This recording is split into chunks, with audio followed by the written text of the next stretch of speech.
everybody. Today, Hani is going to continue reading Wonka, inspired by Royal Dahl's Charlie and the Chocolate Factory. Chapter 8, The Party Choc. In a ramshackle hut beside the Jew entrance, a security guard eyed Willie's little chocolate box in suspicion. "What is it?" he said. "A gift from Jew management," Noodle said with enthusiasm. In recognition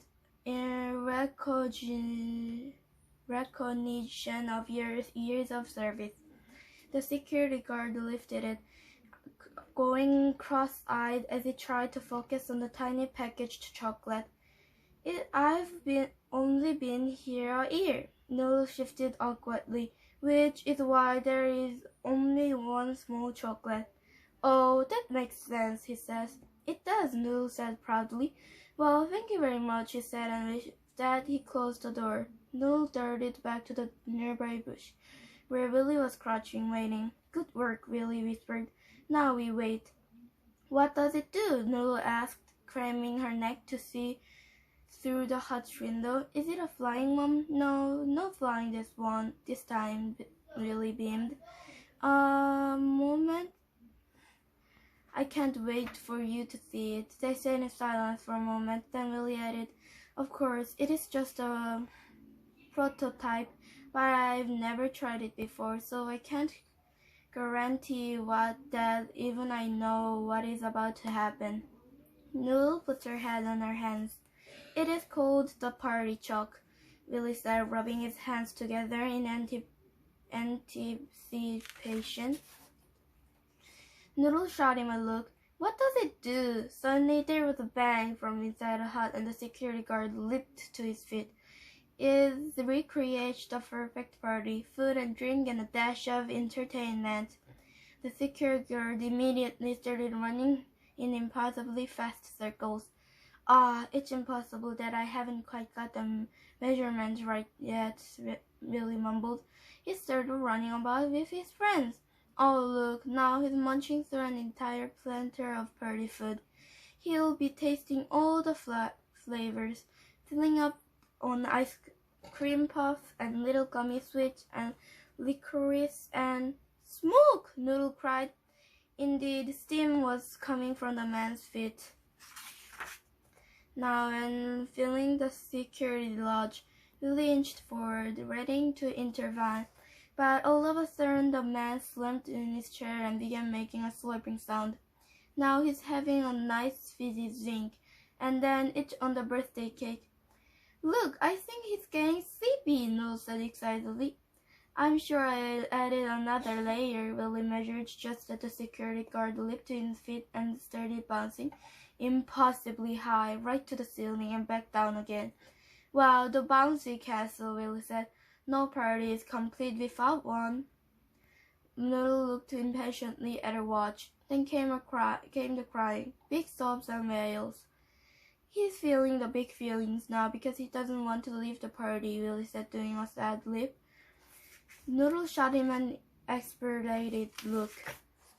"And finally," he said, rising expectantly to his feet, there was a muffled thud.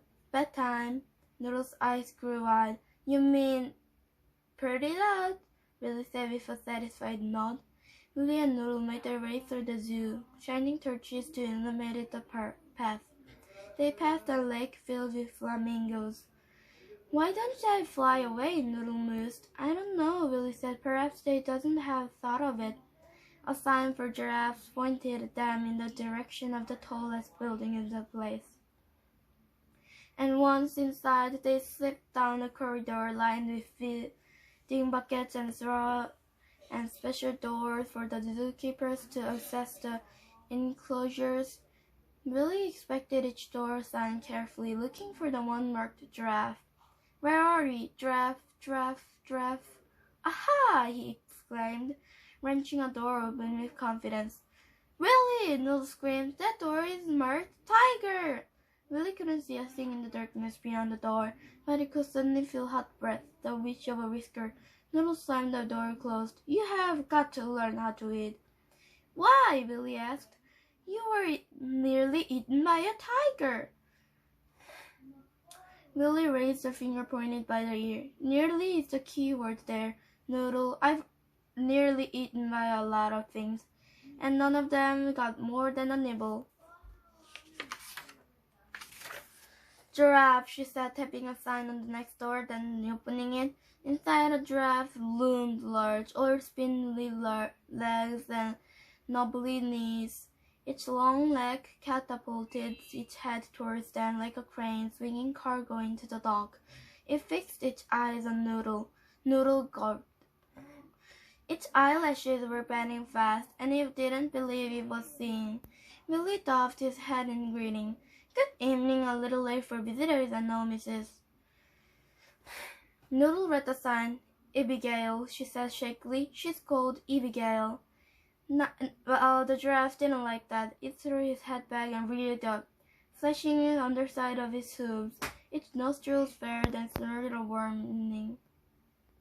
Noodle booked it backward in panic, slipping and sliding and landing on a squelch on the muddy floor before she could reach the door.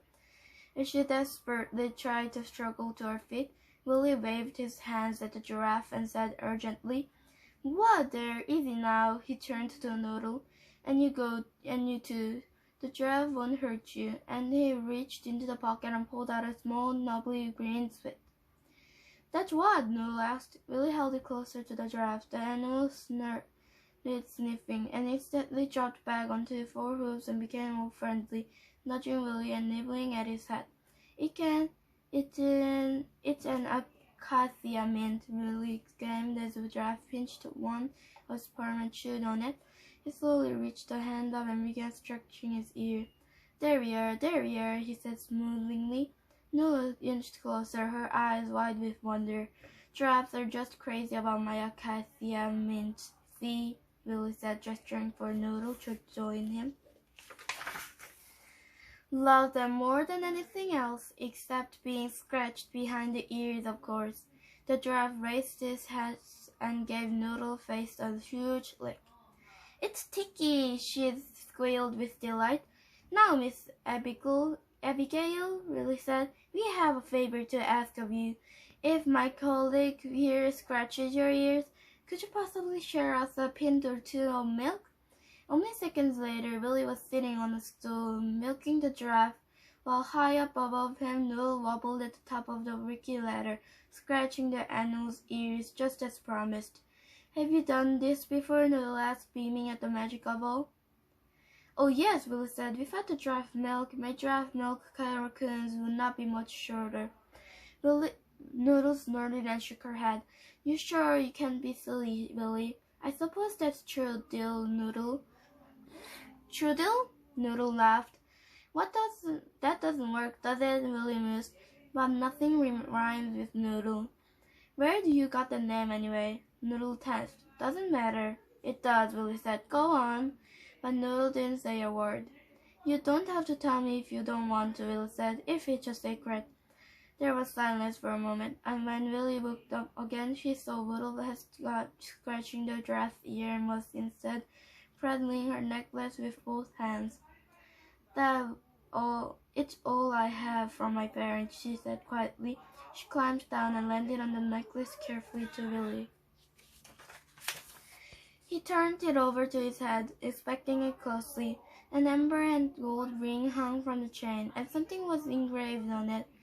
"It's an N," she said quietly. "N for Noodle, or Nora or Nina, or nothing at all." "Can't you trace the owner?" Willie asked. "You think I've tried?" Noodle said. "I've been to every jewelry shop in the city. For years I hoped I would find them, but I knew I never will." Willie pushed the milking stool to the side and stood up. "Don't say that, Noodle.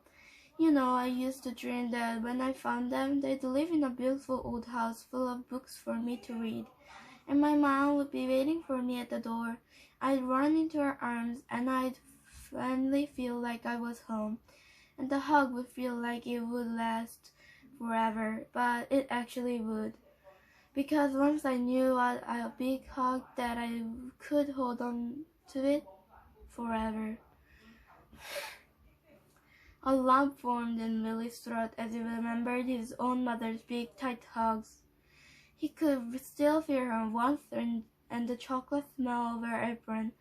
How she'd rest her chin on the head and squeeze so tightly. But then I realized it was just a stupid dream, Noodle said, and she shook her head as if she were shaking all the dreams out of herself. Right, that's the whole sad story. Now let's get back to milking. You must never let anyone or anything steal a dream like that away from you, Willie said seriously. There's nothing stupid about it.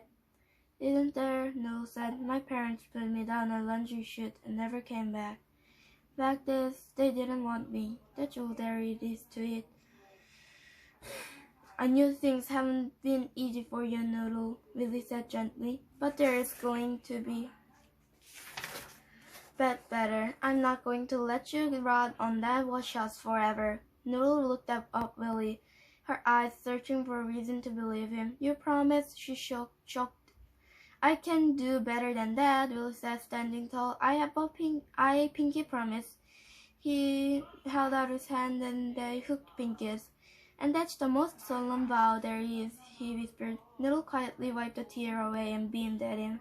Now get scratching, he said to Noodle, began to climb up the ladder. We don't have long until there comes to Noodle to do.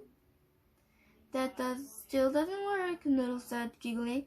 Willie smiled. Does it? I'm working on it. Ah, and we're finished. Now, care to dance with Celebrate? Noodle shook her head, so Willie started dancing, leaping from foot to foot and waving his arms. He spun the ladder and Noodle clung to her for dear life. And then, taking them there in the moment, he swept up in the magic of Willie's infectious enthusiasm. She launched herself into air and landed on the muddy ground with a squelch. Together, Willie and Noodle danced out of the enclosure, spinning around through the zoo. Last pandas and polar bears and penguins and puffies. They shimmed through the snake section and twirled past the tigers. Willie grabbed a huge bouquet of balloons from a stall, and the sheer size of it was enough to lift them up high into the air. Their dancing feet skimmed over the still water of the lake, and flamingos craned their necks to watch. Then, as if the idea had just come to them, the birds flapped their wings and rose up, engulfing Willie and Noodle in a hurry of pink feathers. He could just make out Noodle's amazed expression between the constant slaps of wings to the face. Snow began to fall all around them, but though it was freezing, Willie felt so gloriously warm. Through the town they all flew, Noodle and Willie and an entire zoo supply of flamingos, dancing all over the castle's rooftops and all the way past the domes of the Galerius Gourmet before touching down to the fountain in the town square. The air was still, aside from the huge flock of flamingos who were really flapping up there, and the town were fast asleep. Willie and Noodle looked at each other, their faces full of mischief. And then they tore off around the square, galloping around the fountain, singing and dancing and shrieking with laughter. But not everyone was sleeping. A certain officer of Fireball was making his rounds at the far side of the square. He caught sight of Willie over by the fountain and raced to the nearby payphone. Chef, you know that fella we wanted a word with? I think I've found him. Noodle skipped around in circles laughing while Willie cheered. Suddenly a whistle sounded and they both froze. Willie looked up to see the chef marching to the square, accompanied by Officer Abigail. Mr. Wonka, the chef bellowed, making even a Abigail jump. A word in private, if I may. You'd best get out of here, Willie said, Noodle nudging away. But Noodle began. Don't worry, Noodle, he said. I've talked my way out of the tiger spot than this. I'll meet you back at the cart. We can't have the milk confiscated now, can we? Noodle looked down at the bottles of milk in her hand and knew Willie was right about that. She gave him a dutiful nod before charging off down the street. Willie stood shivering, hands in his pockets, as he waited for the officers to crunch their way around the fountain. The wind was picking up and it was bitingly cold. It felt like blaze on the cheeks. You be on your way, Affable, said the chief, and warned me as they reached the village. Officer Feeble paused. Are you sure, sir? This is between me and Mr. Wonka. Officer Feeble hesitated. Feeble, the chief bellowed. Leave us. With that, the officer turned to his heel and swiftly headed back to the way he had just come. Billy eyed the shop expectantly, but the man didn't say anything. Instead, he waited, watching, until Officer Feeble got off his car and driven out of the sight. But even once he was gone, the chef didn't move. He just stood there, fidgeting, sighing, as if gearing himself up for something. Now, is it about Abigail? Willie started as soon as we were gone. But before he could finish, the chef grabbed him by the collar, dragged him through the snow, and shoved his face into the fountain. His nose broke through the ice, and his ears felt fledging. Gargling water, he gasped and heaved the fight of it. But through the he wiggled all his might, the chef's iron grip held him under. I've got a message for you, pal, came the chef's verbal voice. Don't sell chocolate in this town, and then pulled Willie back down. Got it? He said with a hopeful stare. Willie sputtered. Not really, I'm afraid. Oh, you got a mouth, huh? I said. The chef grabbed him again and pushed the mag under. Don't sell chocolate. He wrenched him out of again, and this time Willie's legs seized up from cold and gave way. He landed in hip and said, No, I won't have a mouth on me. Well, I do have a mouth. He was desperately trying to catch his breath, but I was underwater, so I couldn't hear what you said. Oh yeah, the chef said, helping Willie to his feet. I'm sorry, I'm all out of whack. He lowered his voice into a whisper. The chocolate and whiskey make me to do it. Griffith, I don't really want to be here. Willie clutched his head. It felt so painfully numb he could barely think. Neither do I, he said. I don't think I want to be here anymore either. The chef's face brightened. There you go, then. We got in common. Then I gotta give you a message. Sell chocolate again in this town, and you gotta get more than a bonk on the head. I gotta had a bonk on my head, really pointed out. Oh, the chef said. What's wrong with me? Would you mind please removing your hat? Chapter 9. The Green Ledger. Back at Scrubby and Bleacher, Noodle pushed the curtains containing Willie back into the wash house right under Mrs. Scrubby's nose. Oh, my head, Willie groaned as she made her way to the laundry chute. Keep it down back there, Willie, Noodle hissed. But it doesn't matter. Mrs. Scrubby was too busy staring into Bleacher's eyes. And your eyes, she was saying, are like tomatoes that someone sat on. Bleacher grinned awkwardly. I don't get to see my eyes much because they're busy doing the looking. But I'll take your word for it. Oh, you're so poetic, Mrs. Scrubby sighed. My poetic lord. Noodle heaved Willie into the laundry chute and he slid back into the wash house. It was like he'd never left. Mr. Wonka, Abacus cried as he arrived back with the thought. Good of you to join us. Not late, am I? Willie asked. Abacus inspected his watch. No, cutting it in a big fine. Why are you soaking wet? Pepper asked suspiciously. When a dip in the fountain, Willie has made his way into the section. Tittle's been pulling his weight. As a matter of fact, Tittles is a marvel, Abacus said, prodigious by 30%. He took the afternoon off, Larry chimed in.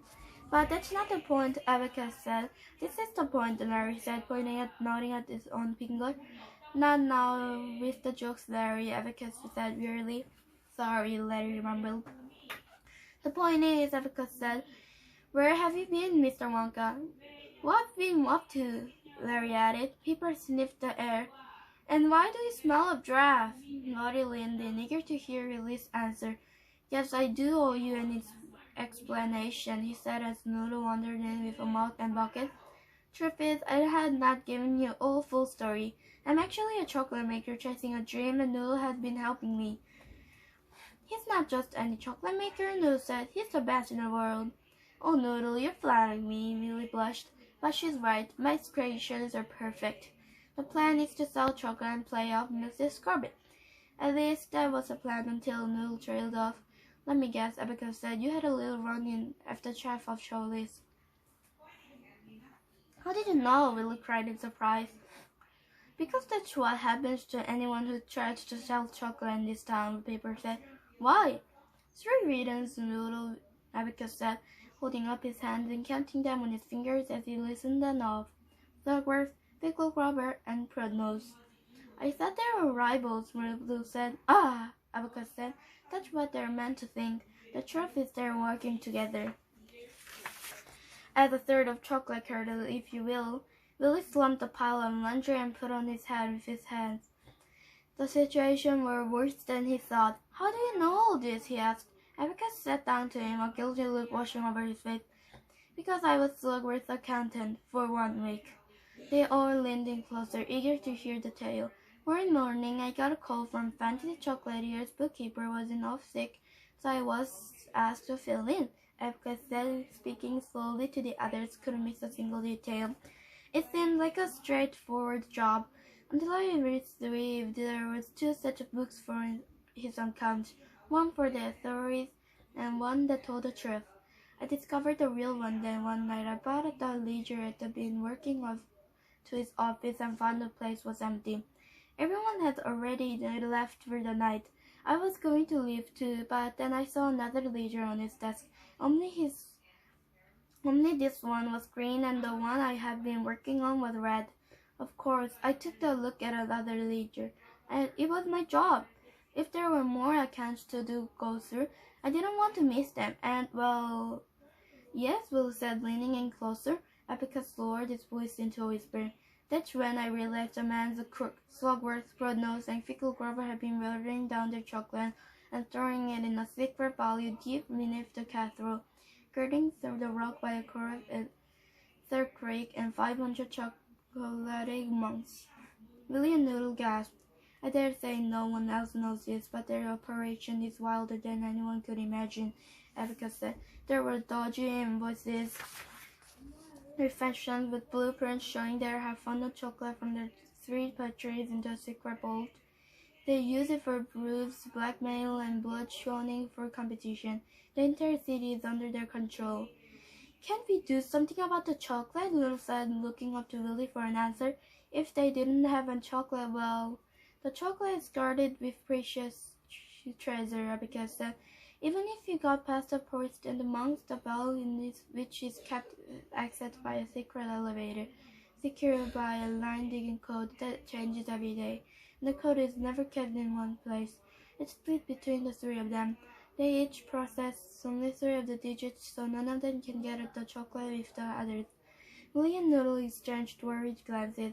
"I stayed until dawn reading the ledger," Abigail continued. "That's when I heard footsteps. It was Slugworth. I dived under the desk just in time. He took the ledger and said, 'Miss Bonbon, I'm taking this to the vault.'"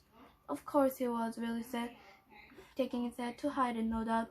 "And that's not all," Abigail said with a gulp. And as Slugworth reached the door, he stopped. Then he said, and with more malice than I have heard the person, seasoned the words with, "Mr. Crunch, you're fired." "Oh dear, you know there were that you have seen it," Willie exclaimed. Abigail nodded gravely. "So when, of course, I went straight into the police. And I told the chef everything, but they'd already got to him. It was arrested and charged with stealing a captain of industry and hiding under a desk. I was fined every penny I had." "I don't believe it," Willie said, staring off dreamily into the distance. "I already thought hiding under a desk would be a legacy jail sentence." Everyone turned to look at him. Noodle, who was used to Willie's eccentricities by now, just smiled fondly and said, "Continue, Abacus." "All I needed was somewhere to lay my head until I could work out how to get back home," he said sadly. "I lay on a bench in this canal, and that's where Bleacher found me. That was 4 years ago." The others all moved to comfort him, huddling close, making sympathetic noises. "I'm sorry, Mr. Wonka," Abigail said, "but judging by the lump on your head, the catcher regard you as a serious competition, and they've got the right that you want you. They can't afford a shop without selling chocolate. In this town, you can't sell chocolate without a shop." The end. If you enjoyed this video, please like and subscribe. Hani will be back with another video of the Wonka. See you later. Bye bye.